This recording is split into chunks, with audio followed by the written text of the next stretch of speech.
Thank you for listening to this Crew Network production. You can now listen to all the Crew Network podcasts on thecrewnetwork.net. Live from the Crew Studios in Highland, California. Check 1 2, testing. It's time for the Bux Effect with your host, Chuck Bux.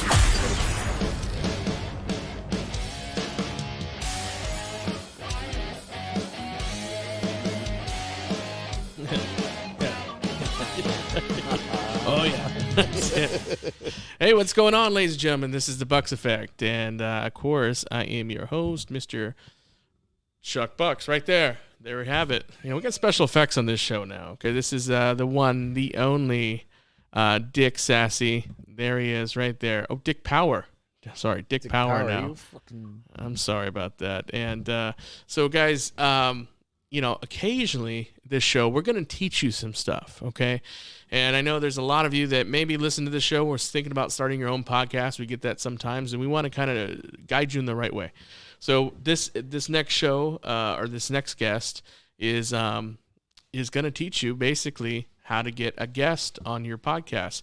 We also give some tips on to what websites you might want to go to maybe create a logo or just like the voiceover that you just listened to.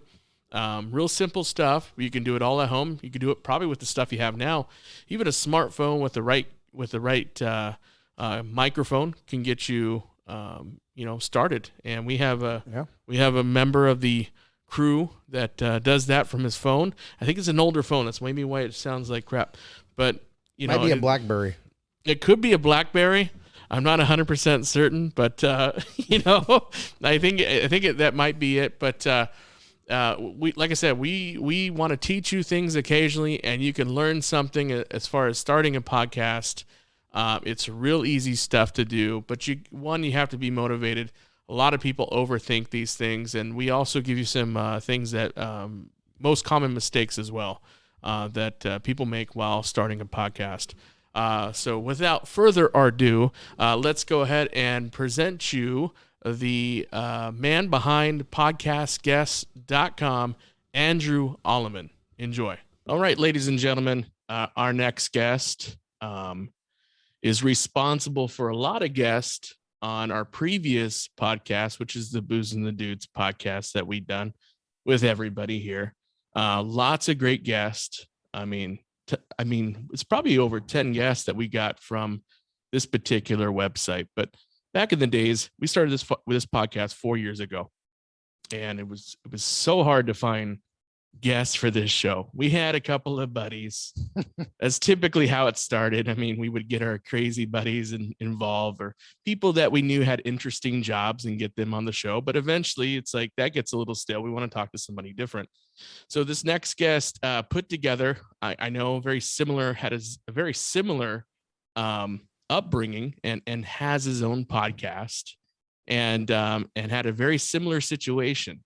And instead, he put together an entire website where you could actually pull a guest free of charge, and they're good quality guests. I mean, they're everything from authors of books that we've gotten on the show to crazy categories and so on and so forth.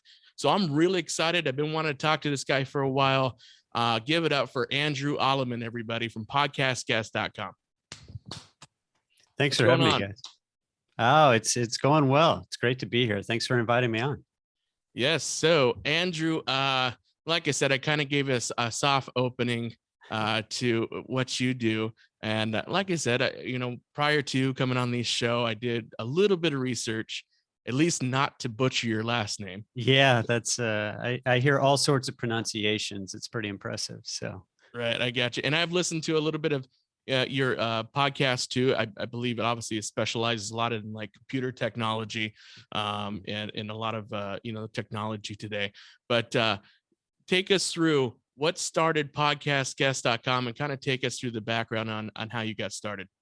Yeah, so I'd started my podcast back in, I guess, 2014 or so. And after about 50 episodes, much like you were saying earlier, you kind of run out of your people that you know to invite on, right? And so you get into this question of how can I find some new and exciting and interesting guests for my show? And so I looked out there and I said, hey, there's got to be a service that'll help me with this. And what I found were just agencies, which do a great job, but they charge a lot of money, hundreds, if not $1,000 plus per episode to find a guest for you, which doesn't make a lot of sense for most podcasters. So I said, well, why don't I just create my own platform then? Surely I'm not the only one who has this issue. And reached out to probably 100, 200 podcasters and asked them if they'd be interested in taking part. And they said yes. And so I started the service. I kind of soft launched it. And just immediately we started connecting podcasters with guests and everyone was happy. So that was kind of the genesis for podcastguests.com. Yeah, I mean, it's something else. I mean, it's like I said, you also have Andrew also has a newsletter that goes out, I think once a week, maybe a couple times a week. Twice a week now, yeah. Twice a week now. And I mean, like I said, I found Andrew 4 years ago, 3-4 years ago when I started this show. Very similar to, I don't know how long Podcast Guests has been around. How long has it been? Since 2016. So 2016. So just about when, yeah. Yeah. So, I mean, pretty close when it was a smaller group of people you can choose from. But he even sends out a newsletter and allows like small podcasts to get recognized. So yeah, that's right.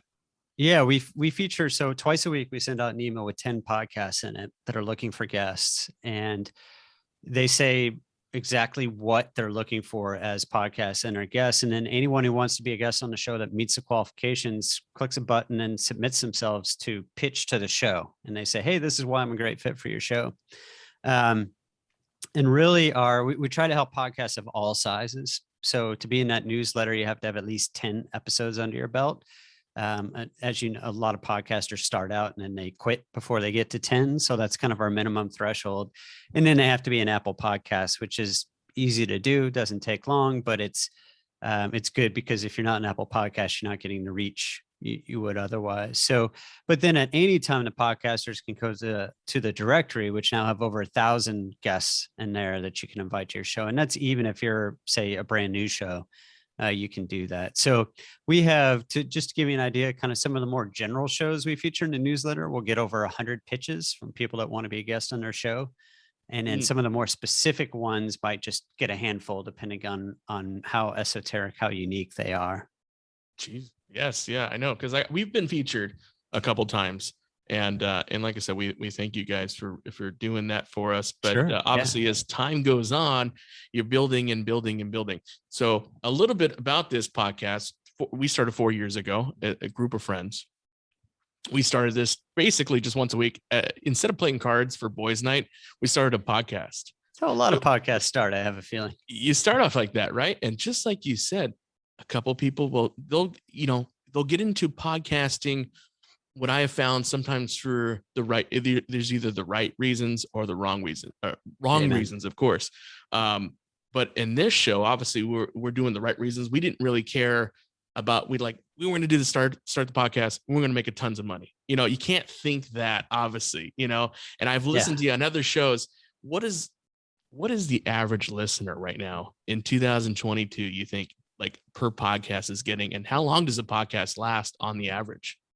Yeah. So the median number of podcasts out there is, the median number of downloads per episode, which is kind of the general measure that people use, is fewer than 200.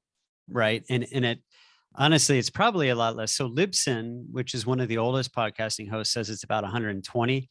But then you look at numbers from Buzzsprout, which is a little bit newer, and it's fewer than 100 per episode. And so we're not talking about thousands or tens of thousands or millions of listeners like a few of those podcasts out there have. And so, that's the thing. If you're going out there and you're doing it because you think you're going to make millions of dollars through advertising, it's just not going to happen, right? And I think most of the people that have had success that way were either pretty early or they already have a huge audience outside of their podcast they're just bringing into the podcast. And so I think that's kind of you're right. If you go into it with that kind of mindset, we're going to get huge and get advertising money from it. It's probably not going to work out too well for you. I love the story of how you started yours, just because, part of it is to have fun, right? You're hanging out with guys or gals and, just enjoying yourself. And, rather than, or in addition to playing cards or just chatting, just doing nothing, right? You're hanging out, you're recording it for all posterity, and your friends that don't live around you can join, right? And listen in, that sort of thing. So I think those are great reasons to do it. And yeah, I mean, so many podcasts just give up before 10 episodes. There was a presentation at Podcast Movement last August in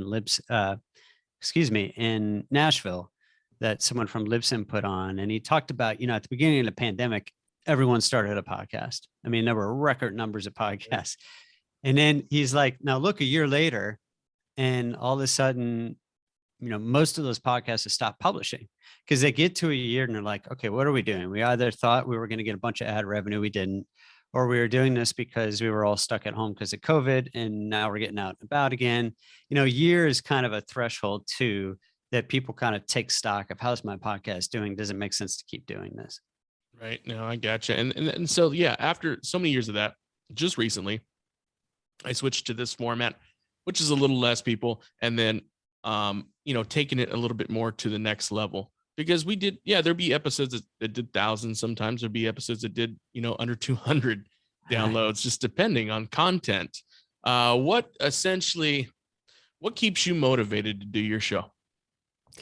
Yeah, well, I'll tell you, there are weeks I don't want to do it. And frankly, I probably would skip it some weeks, but I've got an advertiser who, is my advertiser for the entire year. So I guaranteed them at least 48 episodes. So I can't start skipping episodes early in the year. Right.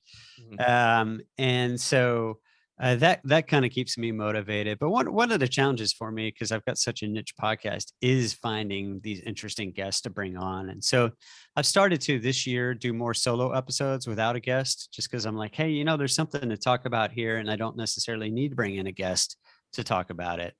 And so, but I'll tell you, specifically to your question, what keeps me going is the feedback I get. Right. So we could talk all day about downloads per episode, but if no one's giving you any feedback on your show, like a pat on the back, or even saying, I thought it sucked, it's like, okay, who am I talking to? Who's actually listening? Who's actually out there?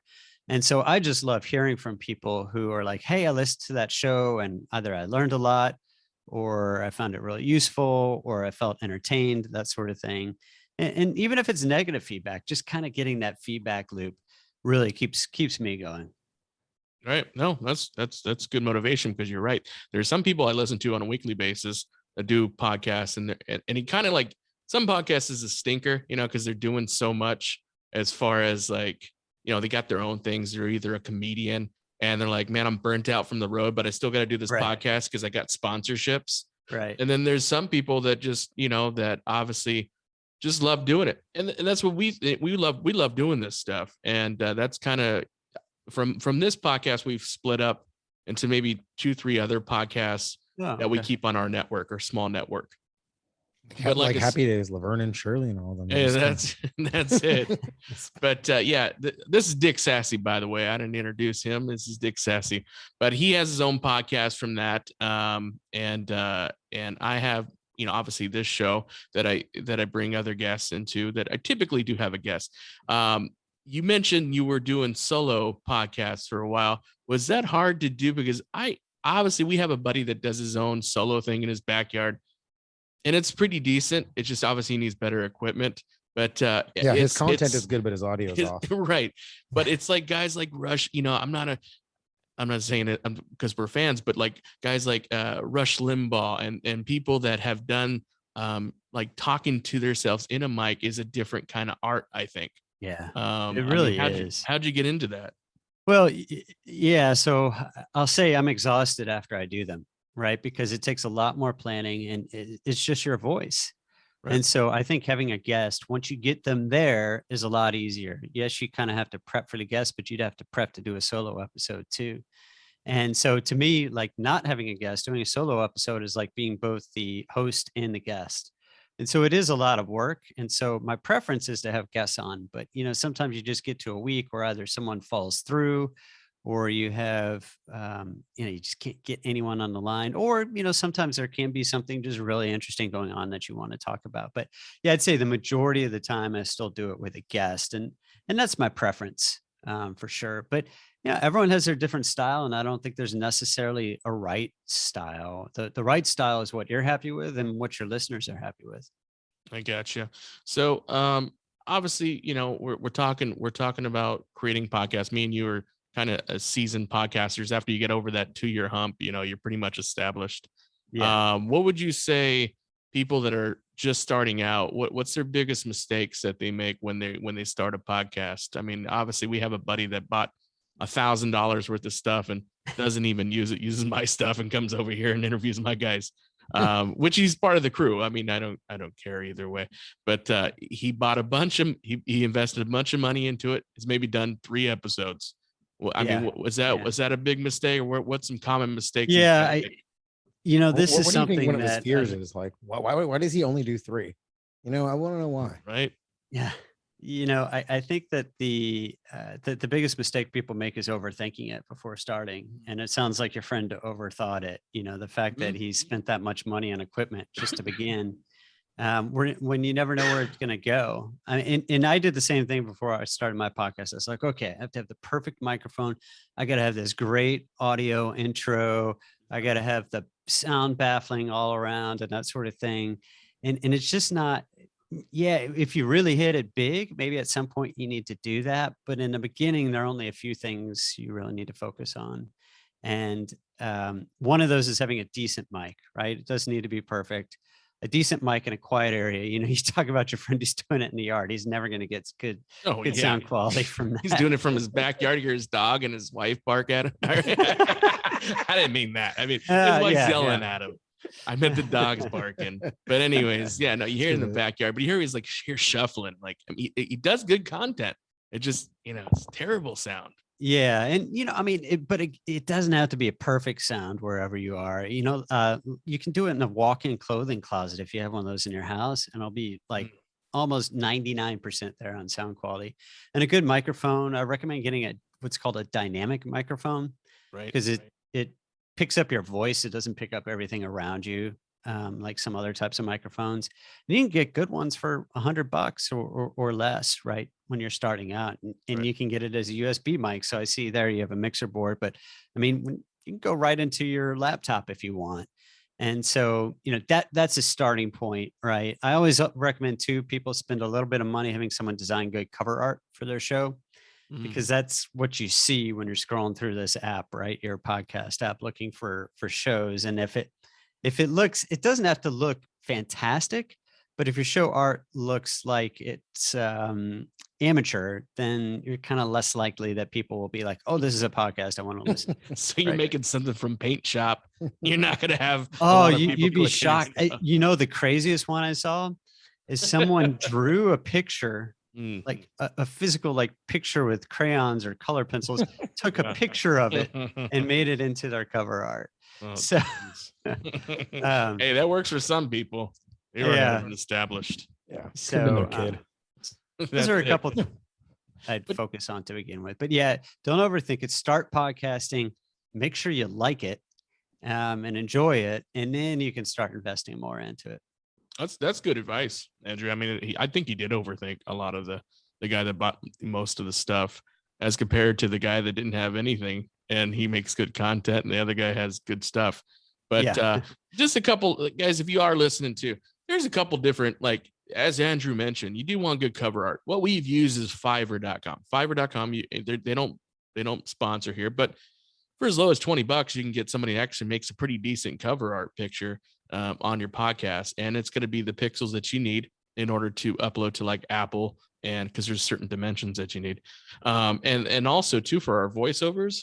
I mean, we've done Fiverr as well, and you'll listen. I don't know if you listen to this episode, but if you guys listen, you will hear the new voiceover, and that was also from Fiverr too. Is it the same one from last week when I listened to it, or is it a new one?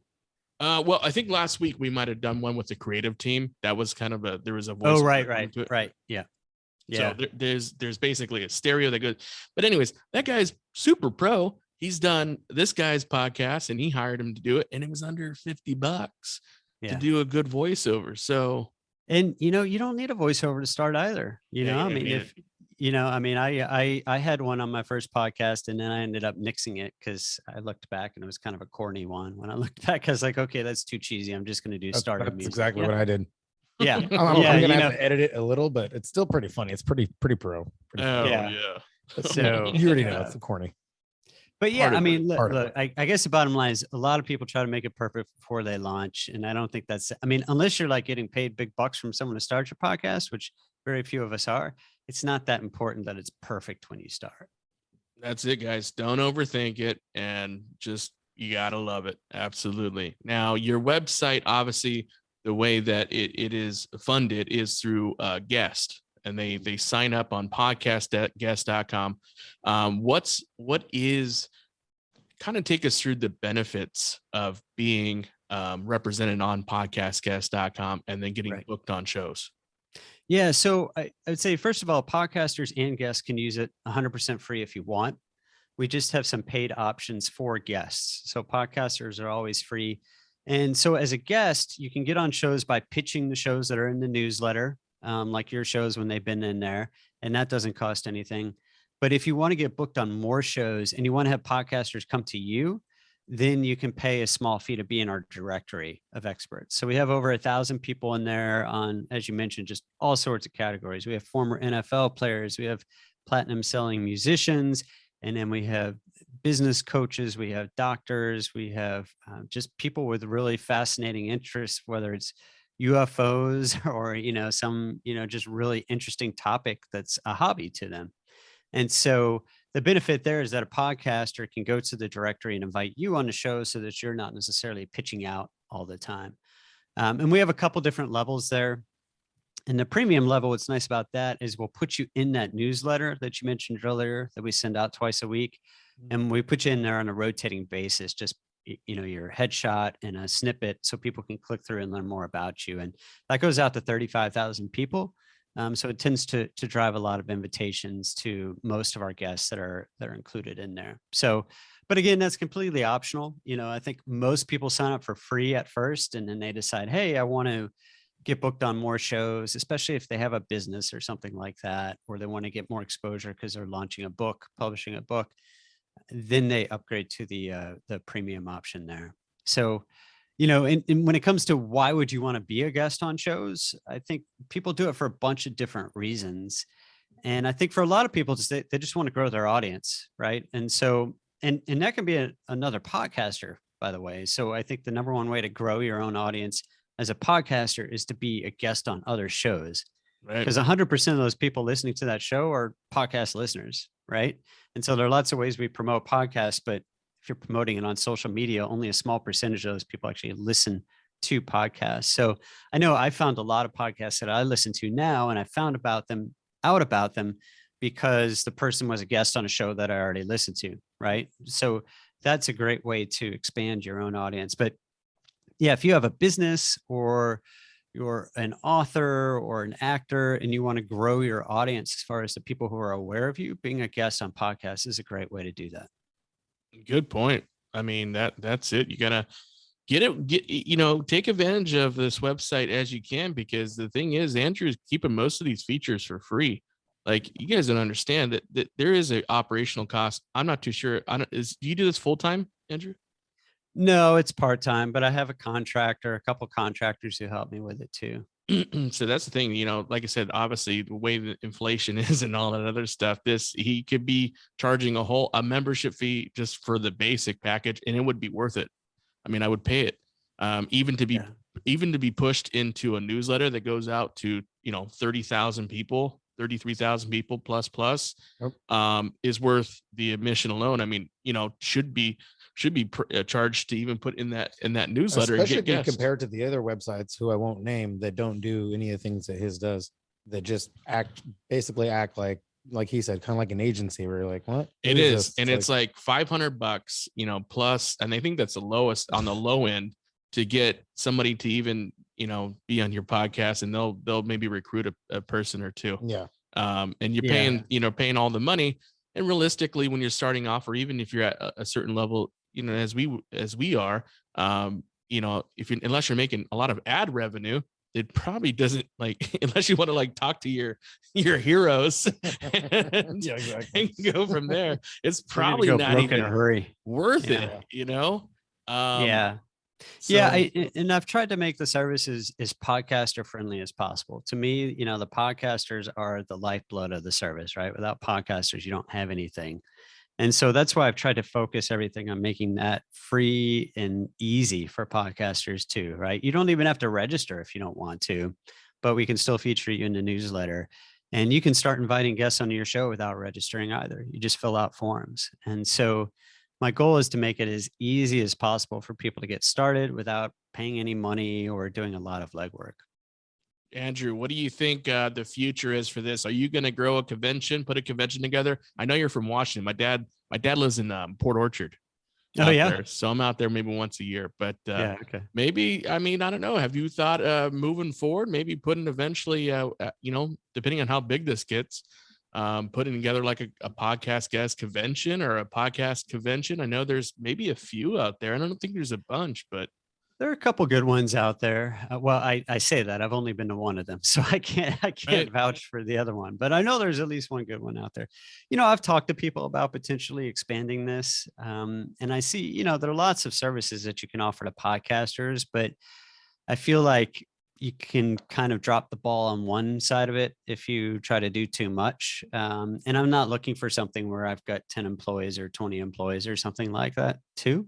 So I don't have any immediate plans to do anything big like that, but I do, I have worked some with my developer who, well, he doesn't live in Port Orchard, but lives kind of near there to kind of work on a lot of these, some aspects of it to make it easier. So for example, as a podcaster, if you're inviting people through the directory, up until late last year, you filled out this form every time with information about your show.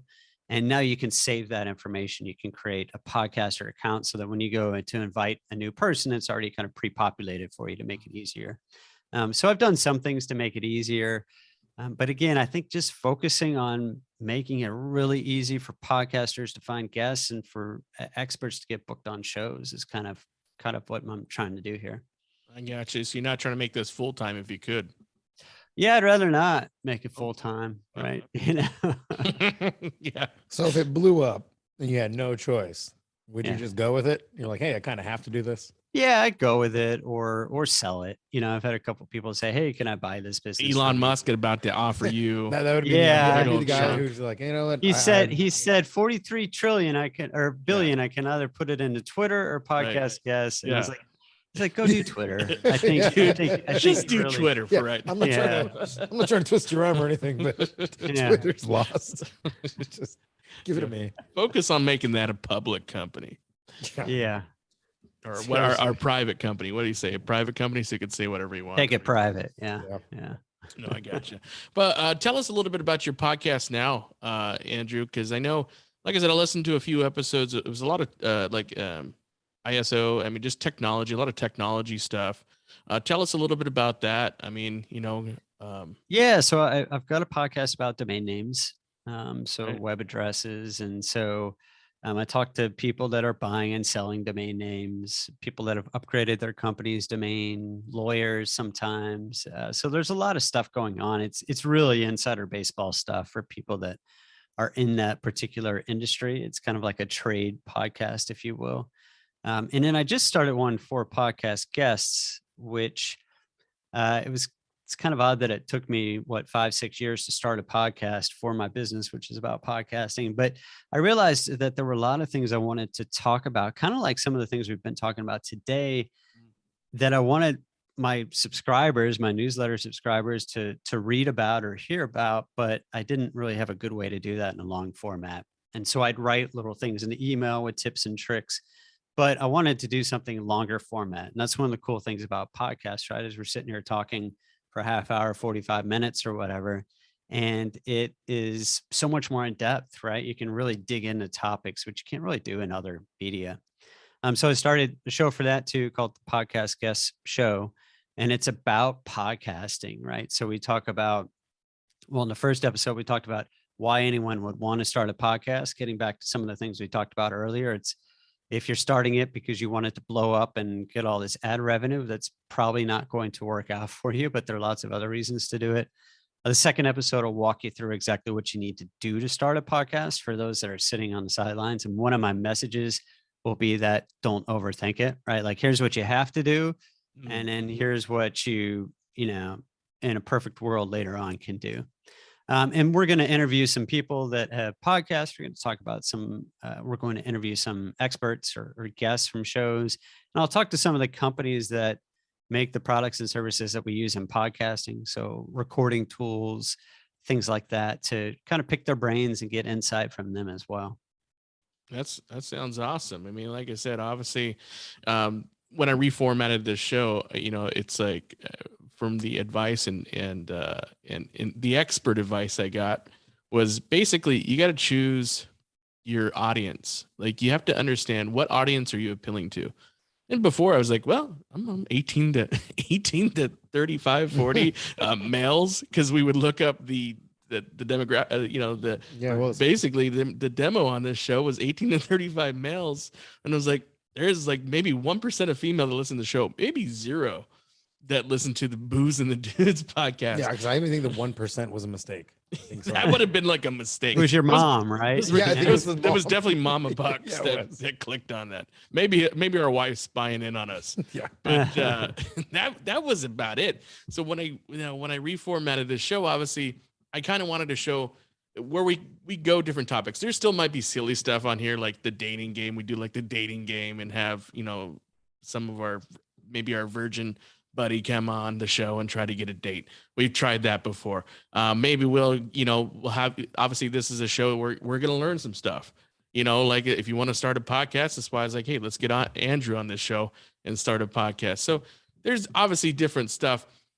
I wanted to ask you, obviously there's some people that we want on the show that there may be B-level celebrities. What do you think the best approach is to getting a celebrity or a guest that you really, kind of like that whale on the show? What's the best approach for that?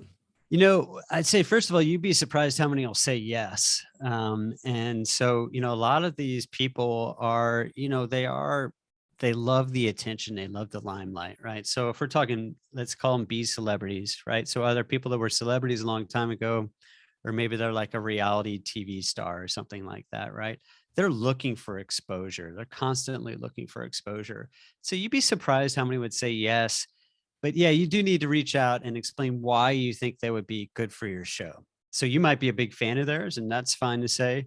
But the cool thing about having a podcast is if you called up one of these people and said, hey, I'd love to talk to you for a half hour, they're going to be like, what? And they're not even going to respond. But if you say, hey, I'd love to have you on my podcast, then all of a sudden it's interesting to them, right? You're giving them an audience, and yeah, maybe they'll come on and promote their new show or book or club or something like that. But, you still get them on and you can chat to them for a while. So, I guess I'd say, first of all, don't be afraid to ask, right? The worst thing is they say no or don't respond.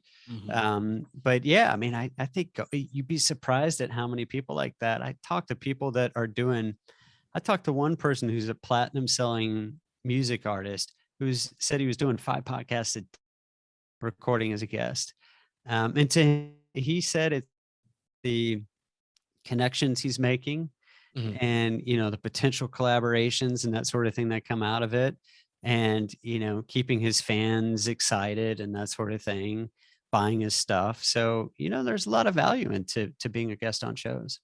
Now that's it. Do you recommend going straight like through their Twitter or their, social media channel, or are going through, like, if they have a Patreon, or even going through an agent? I mean, that's kind of like, where do you start? Yeah, once you go through an agent, I figure that person's going to try to make some money out of it somehow, is my guess. I don't know. Right.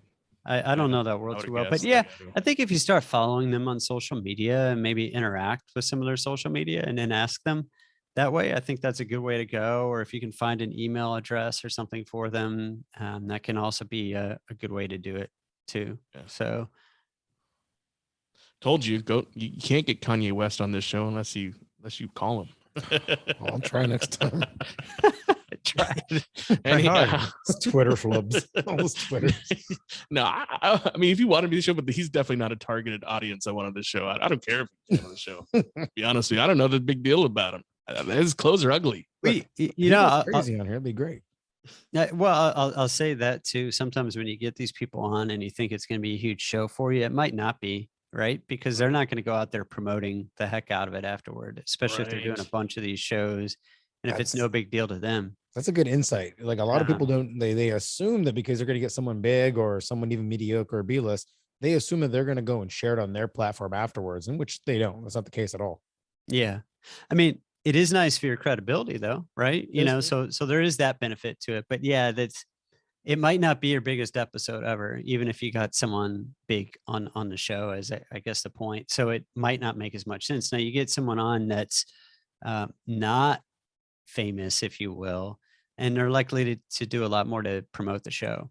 And so, you know, that's just something to think about when you do that. But yeah, and sometimes it's funny. I get these emails from people and they're like, some of the people I've had on my show are, and they list off like 5 people that they think are great that they got on the show. I have no idea who these people are, right? You know, like until you get to that Kanye level, right? Unless you're in that person's fan base, right? You're like, who, what, you know? So Lady Shanana, what is? I've never heard of that person. Yeah, it's like, you know, and they give you this long list of people that you're supposed to be impressed with, and yeah, I don't know, maybe in certain circles you'd be impressed with them, but I drinking there. Right, you're right, man. I tried this podcast. I'll tell you, Andrew, 3 years ago. Okay, here's the amazing part. I'm in Southern California. We filmed this in Southern California. And their studio is obviously in my house. You know, whatever you see here, this is not real brick. But not in your backyard, so that's good. Definitely not in the backyard. And the sound is decent. This is actually only like a $30 mic too. Oh, really? Yeah, it's not bad. But I'll tell you, the more work you put in, the more you're going to get out of it. And that's in anything. I put out basically a bunch of emails. I got press passes from Universal Studios, Warner Brothers. I was invited to a couple other big convention things. I took these guys Scream festivals, and I just put it out, and I got on the right mailing list. And the people here, they share those mailing lists with like other people that need a guest list for media. So it was pretty funny because I went to Warner Brothers, got invited to an event that they had the media there, and it was like CNN, another big YouTube channel, and Booze and the Dudes. Even the people like at the gate, they're like, Booze and the Dudes. I'm like, yes, please. That'll be 2. Yes. And this awesome pass came with like all you can eat food. We were the first ones there, and they gave us like free beer, wine, out, anything you can drink. And we were the first ones there. And then the celebrities got there. So we got to mingle with, you know, whatever celebrities might be there. We seen I think his name, he was from he was Pedro in Napoleon Dynamite. What's his name? Yeah, I know what you're talking about. I think his name, I don't know. Him. We ran into him. Tiger, I guess he's a rap, he's a rapper. Might have heard of him. He was there. But like I said, tons of celebrities and stuff, but it was all off of the Booze and the Dudes podcast. And the whole reason they got it in the first place is because I inquired through this original convention, which was a smaller convention at the time, but they gave us press passes, and they used that same mailing list to reach out to other media. And that's how I got part of that list. But there's a ton of stuff, for the notoriety, just to be on a show. People, this is press. This is a new form of press. It is. And that gets to another benefit of having your own podcast too, right? Like it's to talk about expanding your enjoyment, getting to go to things like that. That's pretty cool. Right. And just kind of making these connections is pretty nice. No, I mean, that's 100% it. I mean, you can make those you can make those connections, you can get people on the show. And I'll tell you, people, even, especially my family, didn't really start like recognizing this podcast like this as a thing until like maybe year 2. I mean, at first it was like, oh, that silly thing they're doing in the garage. Mm-hmm. Now it's like picking up. We actually have an audience that listens to it. Oh, okay. Yeah. You doing the podcast? Obviously, wife still hates it. She was excited that I ended the Booze and the Dudes name. She thought nobody was going to come over anymore. I was like, I'm not doing this solo. Until you start bringing home some checks from this, she, exactly will right. appreciate it. Yeah, no, I have a day job. I mean, I obviously, I had conference calls, but that's the thing. I mean, ideally, she was excited that I thought I ended this podcast because it takes away from maybe time spent with her. But this is something we do. This is a weekly thing that we do. We love to do, and it's fun. And that's the bottom line. I think ultimately the secret to longevity is just you have to like it. You have to like what you do. If you don't enjoy it, eventually, it's going to fizzle out. Yeah. Unless you're making a ton of money from it. And even then it's still going to fizzle out. Right. Yeah. 100%. I mean, you can sound say like that about everything, right? Exactly. Yeah. I mean, you get burnt out sometimes on some of these things. That's why I had to change the format. Any questions for Andrew, Dick? I do. It's kind of a who knows where it lands, but what's your opinion on, Bucks just brought it up, but I've been thinking about this for, I want to say close to 2 years. The more our podcast was picking up, the more I was thinking about other podcasts picking up. Then you have Joe Rogan, probably the best analogy for it. He's got the biggest podcast, biggest platform. How do you feel about podcasts going on becoming like the new truth or the new version of media or the new news? We have people like CNN, Fox. No one believes them anymore. No one turns to them for info. People are going to places like YouTube, or people are going to Apple iPod. People are turning to other people for info, or, just information in general. They just more and more, I'm seeing people, they don't refer to the TV when they talk to me about things. They're like, oh, I heard this or I read this. I'm like, I don't hear about it on TV anymore. Good point. Well, yeah, I mean, I don't even have cable, right? I haven't had cable in a decade, right? It's all streaming.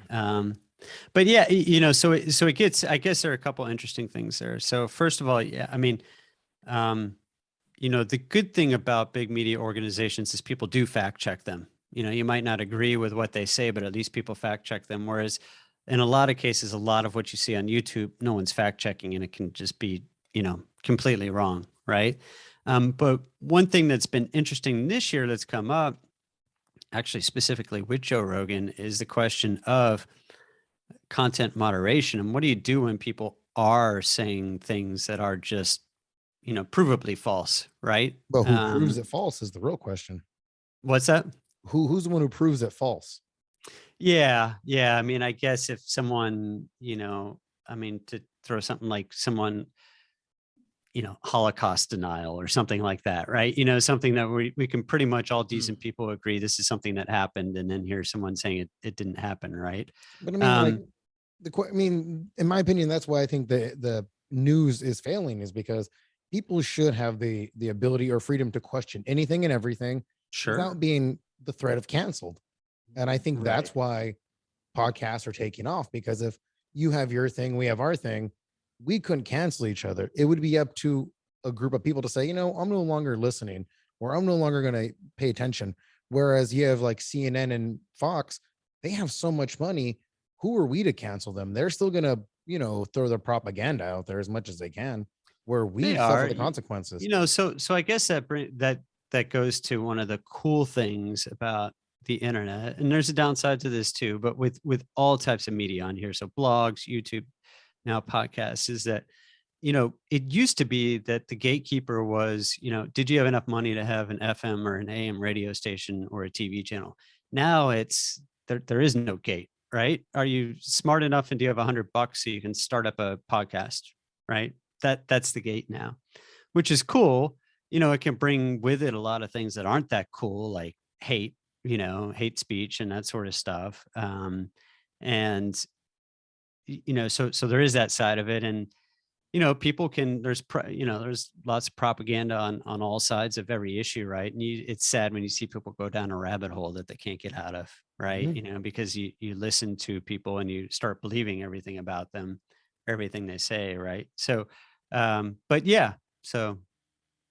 That's, what he brought up a good point too. It's like, have you ever experienced maybe somebody on your show that might have gotten in trouble because they said the wrong thing? Because that tends to sometimes happen. We've had one scare on this program where we had a guy that's not so pleasant, and he shall not be named, threatened a lawsuit against us because we indirectly said something, even though we were using his character name.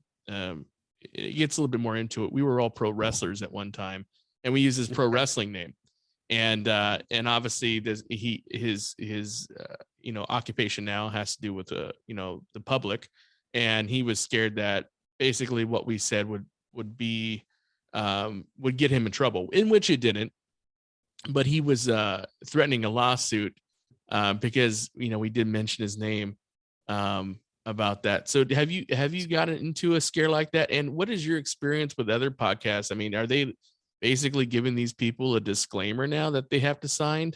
Yeah. Or is it just? So was this person on your podcast, or you were just talking about them on your podcast? He was on the show the following week. Basically we spoke about his past, and for the most part, it was a lot of truth, but one was probably an exaggeration of what we said. Okay. We had a guy that basically called him a pedophile. Okay, long story short, one of the members here called him a pedophile on TV and used his character name. But he basically, he's in the public eye. So he said, hey, I'm going to, threaten to sue you. But it didn't turn out. I get his reasoning. But I mean, in your experience, have you run into anything like that or heard about anything like that with other shows? I haven't, and I think it depends a lot on the topic. And so I do see a lot of people that are asking you to fill out a waiver when you go on. But even in that case, if this person had filled out a waiver and came on, and then you said something that was factually incorrect about him, you could still get in trouble for that, right? So if you're telling the truth, then that's one thing, right? That's kind of an absolute defense to most things. But if you're saying, oh, this person's a pedophile, and they aren't, and it wasn't a joke, and it wasn't clear, or it wasn't clear that it was a joke, that sort of thing, then, I mean, you can still get in trouble. Even if pretty harsh joke. Right. Yeah. I mean, obviously I'm missing some of the context here, but exactly. Yeah. If I explain this whole thing, I wish I probably, I'll tell you off air if you want to really know. But like I said, if you go into previous episodes, this is kind of what happens. And there is people that I heard, because once you go on Joe Rogan, he makes you sign a waiver. You have to sign a waiver. And basically says, anything you said on there is your responsibility. It's not necessarily my show. Oh, right. So yeah, that's another thing too, right? And so that gets into, I'm not a lawyer, but I do look at a lot of these issues on the domain name side, right? And so, and I have people on my blog who have threatened me because I wrote about them or their company, and I'm just writing based on like facts. Right. Yeah. And so defamation, it's not defamation. Yeah. So I always write back and I say, okay, can you point out specifically what I wrote that was incorrect? And it's always crickets, because really they're just mad that I was writing about something, publicizing something they did. Right. Trying to intimidate you. Yeah, exactly. That's all it is. Or they'll get a lawyer to write because they want to intimidate you to take it down when it's, it's factual. And I mean, there's so much lately about kind of free speech issues and that sort of thing. And I mean, free speech doesn't mean you get to lie and say, someone did something they didn't do, right?